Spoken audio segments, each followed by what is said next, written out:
Hi, I'm Woody, and welcome to my world on a Monday. And it is a brighter Monday than it was a week ago as the Denver Broncos go in to Kansas City and win. It was Phyllis Diller ugly, but any victory you can get on the road in this league has got to be a vital one, particularly when you've been in free fall like the Broncos. But yesterday they discovered a new running back in Selvin Young, who I hope will replace Travis Henry for the rest of the year. Now if they can get Javon Walker back for the Monday night game against Tennessee, and Lynch can come back, if John is able to get back in the lineup. They made some other changes yesterday. They brought in some new people. There was a new enthusiasm, and again, even though there were some problems in the first half, they came out of there with a victory. They've got Kansas City again. They've got Oakland again.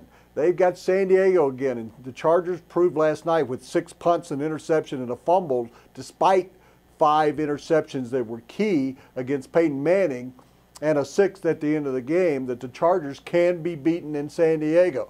The Broncos have Minnesota at the end of the year. They also go to Houston. They've got a trip to Chicago, which has proven to be a very mediocre team this year. When you consider all of the possibilities, the Broncos are back in the mix. Something we couldn't have talked about a week ago, because the Chargers next week go to Jacksonville. Kansas City plays against Indianapolis in Indianapolis, and I think when you consider all that, the Broncos a week from now actually could be tied for first and can determine their own fate.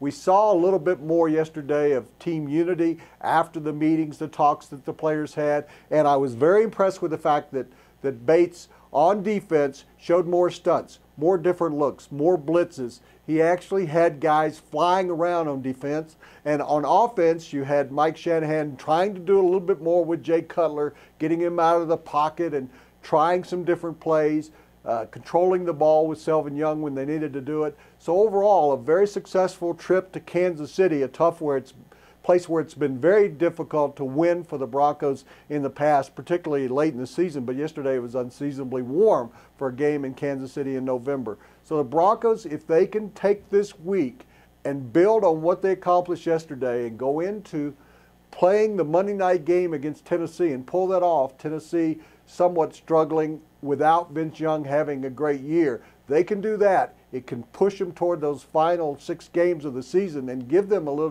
legitimate chance to win the division, and also even have an outside chance at the wild card, because their schedule is a lot easier now than it is for the other teams in the division. You can strike Oakland from the mix, and the Kansas City is only a week or so away. They're about to make quarterback changes. So the Broncos situation is a lot more promising than after that debacle in Detroit. Maybe they're finished giving up 40 points a game and they have a chance to get back into the race in the AFC West.